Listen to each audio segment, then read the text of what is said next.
Assalamualaikum warahmatullahi wabarakatuh. Dengan saya Dwi Setiani Batityati, NIM 060203200027. Baik, di sini saya akan membahas sedikit mengenai audit manajemen pendidikan. Audit manajemen bidang pendidikan merupakan bagian dari aktivitas pengendalian manajemen pendidikan. Pengendalian manajemen pendidikan terdapat dua bagian. Yang pertama, yaitu pengendalian substansi manajemen pendidikan, dan yang kedua, proses pengendalian manajemen pendidikan. Untuk yang pertama, pengendalian substansi manajemen pendidikan, terdapat beberapa komponen, yaitu kurikulum dan pembelajaran, sumber daya manusia, peserta didik, pembiayaan, sarana dan prasarana, dan yang terakhir yaitu partisipasi masyarakat.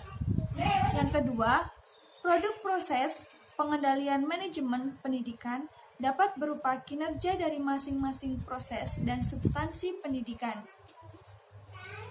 Kinerja dapat dilakukan dengan melakukan pengukuran kinerja pada proses dan substansi manajemen. Untuk pengukuran kinerja, terutama untuk mengukur tingkat 3E, yaitu ekonomi, efisiensi, dan efektivitas. Selanjutnya yaitu jenis-jenis dalam audit pendidikan. Yang pertama, terdapat audit sistem, proses, dan produk atau hasil. Dan yang kedua, yaitu terdapat audit internal dan eksternal.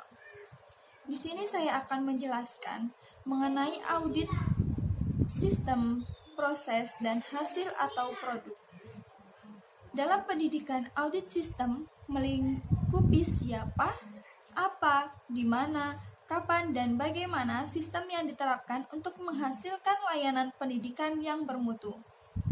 Kemudian, pendidikan audit proses merupakan kegiatan verifikasi kedalaman pelaksanaan dalam setiap tahapan proses pemenuhan mutu pada satuan pendidikan. Pada audit proses, membandingkan antara hasil pada setiap tahapan sesuai dengan prosedur tertulis, instruksi kerja, standar yang digunakan. Dalam pendidikan disebut audit hasil adalah pemeriksaan rinci dari hasil pemenuhan mutu dilakukan sebelum peserta didik lulus dari satuan pendidikan. Hasil audit ini akan memberikan informasi menarik mengenai keandalan dan efektivitas sistem secara keseluruhan. Dan selanjutnya, yaitu yang kedua, terdapat audit internal dan eksternal.